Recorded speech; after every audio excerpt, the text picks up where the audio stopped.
welcome on Hori Devi Tapadia Girls College YouTube channel. This side Pooja Sharma. So in this class we will talk about a poem which is written by William Blake, and the poem name is London. And this poem is in BA second year student syllabus of MDS University. And you know the William Blake is a early romantic writer actually. So William Blake lifespan is 1757 to 1827. सो जो William Blake है उसकी जो poem है London, वो एक इनका song of experience नाम का सीरीज था, पोएम का सीरीज, उसमें पब्लिश हुई है जो 1794 में पब्लिश हुआ था। इन्होंने दो सीरीज लिखी थी, songs of innocence and songs of experience.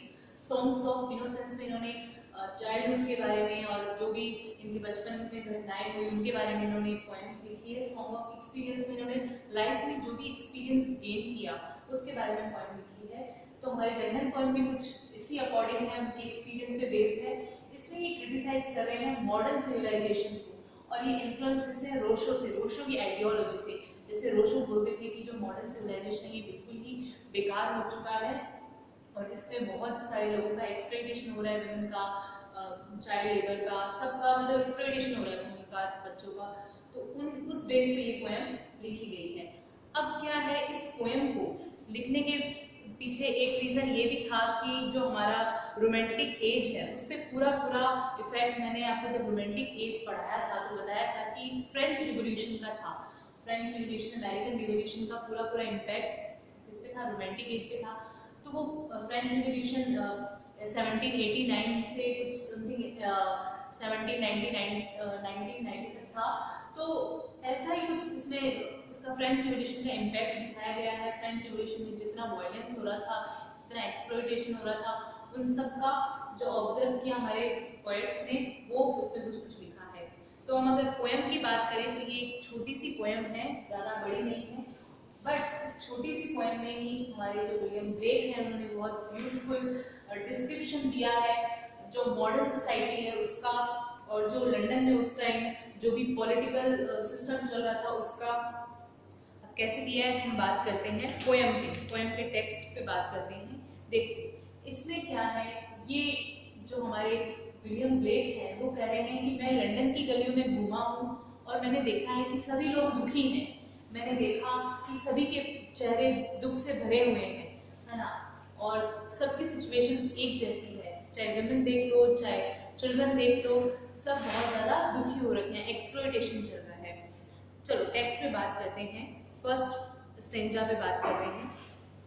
I wandered through each charted street. I wandered through each charted street. मतलब क्या है, मैं हर जगह घूमा, हर चार्टेड स्ट्रीट पे घूमा। चार्टेड का मीनिंग जो लॉज बने हुए थे उनके, लंदन में जो लॉज बने हुए थे, कानून जो बना हुआ था कि भाई कौन कौन सी गलियां, कौन कौन सी, तो एक तरह से आप बोल सकते हो कि जो मतलब जो गवर्नमेंट के अंडर हो ऐसी स्ट्रीट, तो वो कह रहे हैं। और आई wandered through each chartered street, मैं हर उस गली में घूमा जो चार्टेड थी, जो गवर्नमेंट के अंदर थी। इनडायरेक्टली यही बोलना चाहें। Near where the chartered Thames does flow, even मैं टेम्स नदी के पास भी गया, जो चार्टेड टेम्स नदी है उसके पास भी गया। I wandered through each charted street near where the charted Thames does flow, वहाँ भी गया जहाँ पे टेम्स नदी फ्लो कर रही है, बह रही है। And mark in every face I meet marks of weakness, marks of hope, और मैंने हर इंसान के चेहरे पे कुछ मार्क्स देखे। मार्क्स किस टाइप के देखे? Marks of weakness, marks of hope, बहुत कमजोरी के और बहुत दुख के मार्क्स देखे। तो जो ये चार उन्होंने लाइंस है फर्स्ट स्टेंजा की, उनमें क्या बताया है? मैं हर चार्टर्ड स्ट्रीट पर घूमा लंदन की, मैं टेम्स नदी जहाँ बहती है उधर भी गया, उस चार्टर्ड जगह पर भी गया। मैंने सभी के चेहरे कुछ मास्क पहना हुआ देखा, कुछ मास्क ऐसा था जो जिनके फेस से रिफ्लेक्शन कैसा आ रहा था? दुख का या वीकनेस का रिफ्लेक्शन आ रहा था। And mark in every face, her face पे कुछ मार्क था, है ना।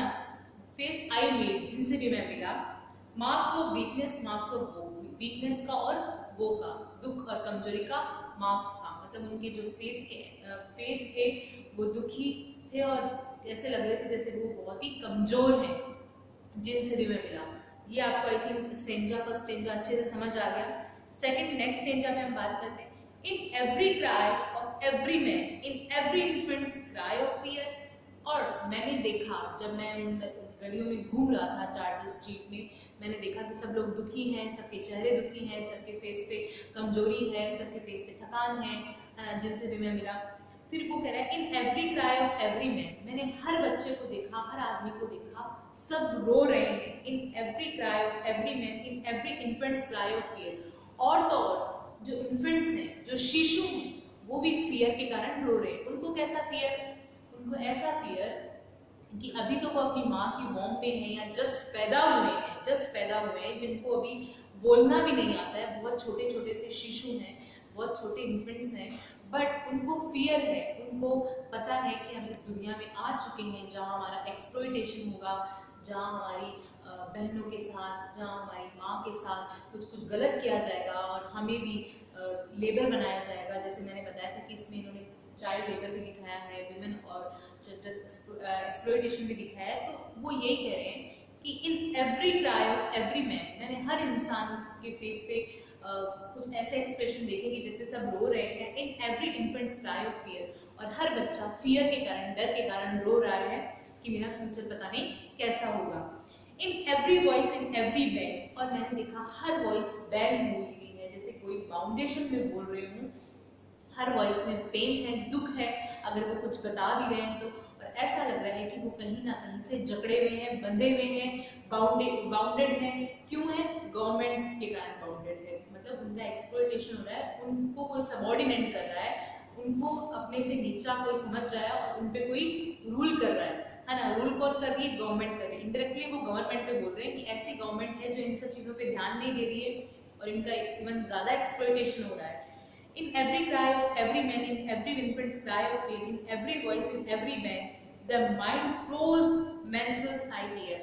और ये सब देख के, ये सब सुन के, जैसे मेरा माइंड जो है वो बुरी तरह से उसमें तूफान आ गया और भर गया, है ना। फ्रोज मेंसेस, जैसे ये सब जब मैंने देखा कि बच्चे रो रहे हैं फियर के कारण, इवन जो पैदा नहीं हुए, वो जो जस्ट पैदा हुए हैं वो भी रो रहे हैं, जिनको अभी बोलना भी नहीं आया। हर इंसान रो रहा है, हर इंसान के फेस पे दुख है, हर इंसान अपने फेस को जो है एकदम दुखी फील कर रहा है, फेस पे उनके कुछ भी शाइन नहीं है, बहुत दुखी से हो रहे हैं लोग। मतलब जिनको भी मैं जिनसे मिल रहा हूँ, जिनको देख रहा हूँ, मुझे सब तरफ दुख नज़र आ रहा है। मुझे यही नज़र आ रहा है कि लोग जो है वो बहुत ज़्यादा बाउंडेड हैं, बहुत ज़्यादा बाउंड हो चुके हैं, उनकी वॉइस में बहुत पेन है, बट वो भी उसको अच्छे से पेन को भी नहीं बता पा रहे हैं क्योंकि वो किसी के सबऑर्डिनेट हैं, उनका एक्सप्लॉयटेशन हो रहा है। और जब मैंने ये सब देखा तो मेरा जो माइंड है वो फ्रोज हो गया, उसमें जैसे कि कोई तूफान आ गया। इन सब को सुन के, इन सब की चीखें सुन के, चिल्लाहट सुन के, छोटे छोटे बच्चों की। The mind forged manacles I hear how the chimney sweepers cry. और मैंने देखा कि जो चिमनी स्वीपर्स हैं वो भी कैसे रो रहे हैं। चिमनी स्वीपर्स जो छोटे छोटे बच्चे होते हैं उनको चिमनी साफ करने के लिए लगाया जाता था। उस टाइम चाइल्ड लेबर यही होता था ज़्यादा, तो वो उस चिमनी को साफ करते थे तो खुद भी काले हो जाते थे। चिमनी को साफ करेंगे तो सब कुछ उनको ऐसे ब्लैक ही लगेगा। और छोटे छोटे बच्चों से ऐसा काम करवाया जाता था जिनकी शायद एज काम करने की नहीं थी। तो वो कह रहे हैं कि मैंने ये जब देखा, ये सब सारी चीज़ें जब सुनी तो जैसे मेरे माइंड में तूफान आ गया हो। एंड मैंने देखा how the chimney sweepers cry, कि कैसे चिमनी स्वीपर्स जो है वो बेचारे रो रहे हैं। देन एवरी ब्लैकनिंग चर्च अपॉल्स, और मैंने देखा कि जो चर्च हैं वो भी क्या है? बाउंड है ना। एवरी ब्लैकनिंग चर्च अपॉल्स, हर चर्च काला हो चुका है। यहाँ चर्च काला होने का मतलब क्या है? चर्च करप्ट हो चुके हैं, वो भी किसी की हेल्प नहीं कर रहे हैं, चर्च भी करप्ट है, उनमें भ्रष्टाचार आ गया है, हर चर्च करप्ट नजर आ रहा है।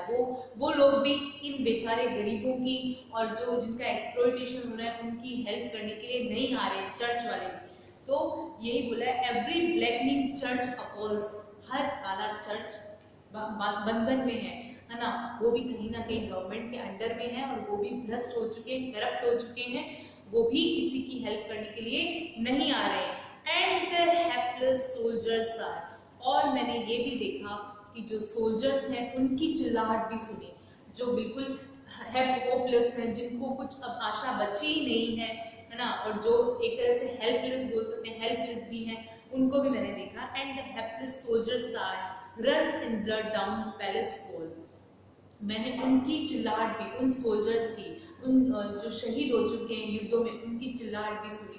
और जो उनका खून है वो क्या हो रहा है, runs in blood down palace wall. मैंने देखा कि उनका खून जो है पैलेस की वॉल पे, बड़ी बड़ी दीवारों पे जैसे दौड़ रहा हो। कहने का मतलब क्या है कि इन सब में लड़ते लड़ते जो सोल्जर्स हैं वो भी वॉर में लड़ते लड़ते खत्म हो चुके हैं। उनका जैसे बड़ी बड़ी दीवारों पे, पैलेस पे उन्हीं का खून दौड़ रहा है।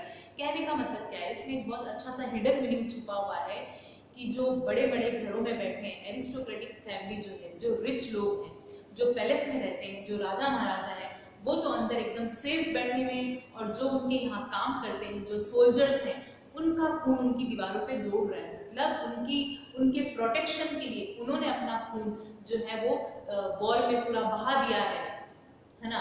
और उनकी फैमिली को कोई अब पूछ नहीं रहा है, उनकी फैमिली का प्रोटेक्शन करने के लिए अब कोई आगे नहीं आ रहा है, क्योंकि सोल्जर्स तो मर गए। और सोल्जर्स की वजह से वो जो एरिस्टोक्रेटिक फैमिली के लोग हैं, जो रिच लोग हैं, वो अपनी ऊंची ऊंची दीवारों में बैठे हैं।